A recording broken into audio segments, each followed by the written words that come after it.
In the heart of the African jungle, into the very center of a dense forest where few white men have ever dared to travel, we are bent upon a great adventure, seeking a tribe of pygmies, little bands of undersized men and women whose very existence depends upon hunting and searching out new shelters.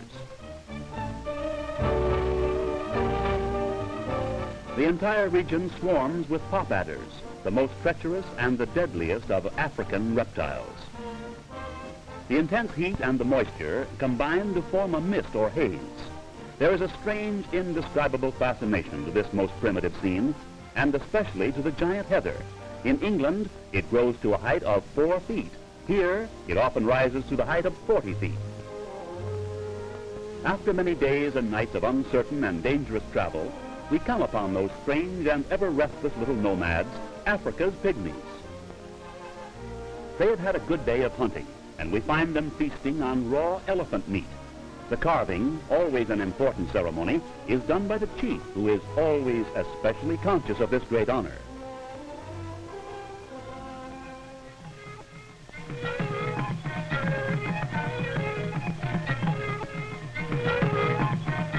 Toothless and rough-going.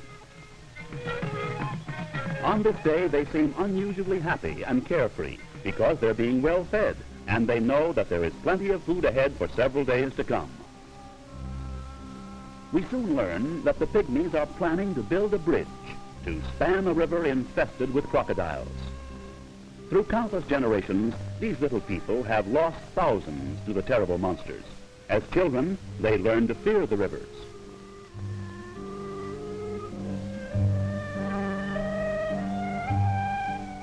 To build their bridge, the pygmies must accumulate tons of material. Vines must be knotted together to make them long enough to span the river. Their task is before them, and they're about to begin. We will soon see a most amazing example of primitive engineering. The tallest tree overhanging the stream is selected. It's 150 feet high, and to its top they laboriously climb.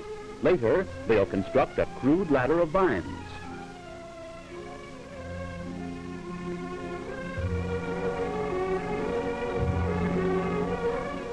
This withered little old man believes his job is to criticize. In order to reach the top, masses of tangled growth must be cut and cleared away. On a topmost branch that reaches far out to the middle of the river, they fasten a rope of vines, which will hang almost to the water, in which are hidden the ever-alert and deadly crocodiles. I tell you it won't work. Why don't you listen to me? Now, at the lower end of the vine, 2 loops are made to form a sort of a saddle, into which a man can fasten his legs. The pygmy who is to be the first to cross the river and carry the vine to its opposite side must have great courage, as his fellow tribesmen are preparing to literally hurl him into the trees on the far side. As we watch these little men work, we begin to realize both the size and the peril of their undertaking. We realize that despite their small size, their determination is great.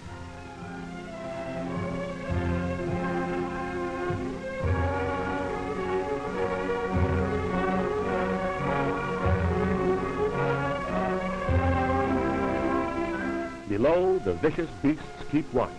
Should the vine break, should something go wrong, these creatures, fast as a greyhound, would soon satisfy their carnivorous craving. Now the vine is drawn high.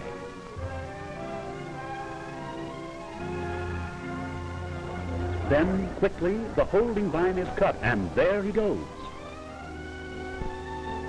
But he is missed. The vine is too short.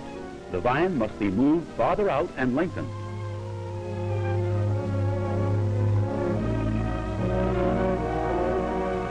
I told you it wouldn't work. Now listen to me. Again he is pulled up high so that his swing will be greater. Truly a daring effort.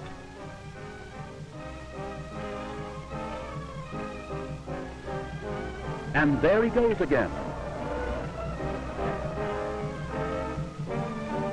Again failure. The vine is still too short.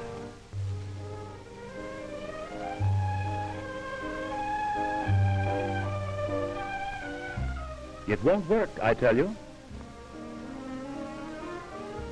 On the third attempt, he will carry a hooked stick to increase his reach and afford a better chance to catch hold of a vine or branch on the other side.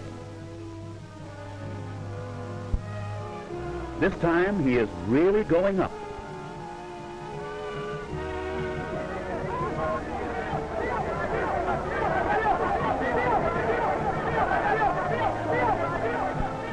Dio, Dio, they all shout. In pygmy language, this means higher, higher. Now the vine is almost horizontal, and watch.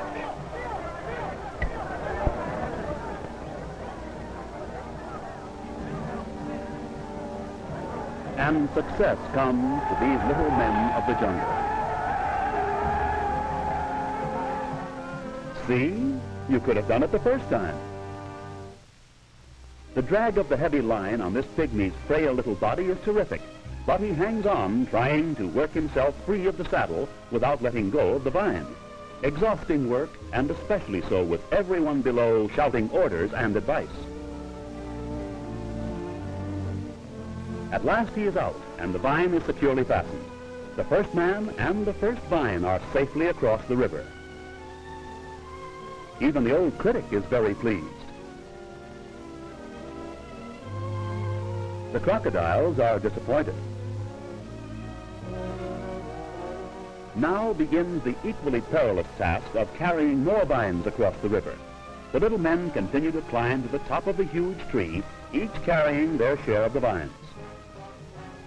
To the top they all go, then down to the slanting vine high over the river of doom. The first vine has been stretched into position, and the bridge will soon extend from one giant tree to another on the opposite bank of the river. Every little man has his work to do, and everyone works industriously as more vines constantly arrive and are immediately prepared. About 60 feet above ground on both trees, huge ladders have been built to lead to the forks in the branches, to which the bridge is now anchored. The bridge is being built.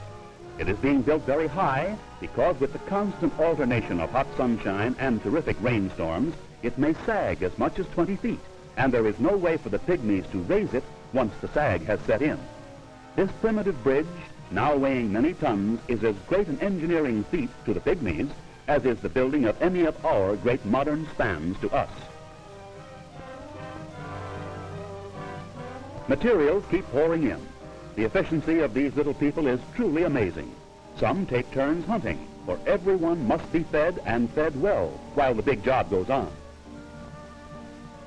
At the end of 6 days, the bridge is nearing completion. Even though there is still some decking to be installed, they're using the bridge, for the men on both sides must be fed.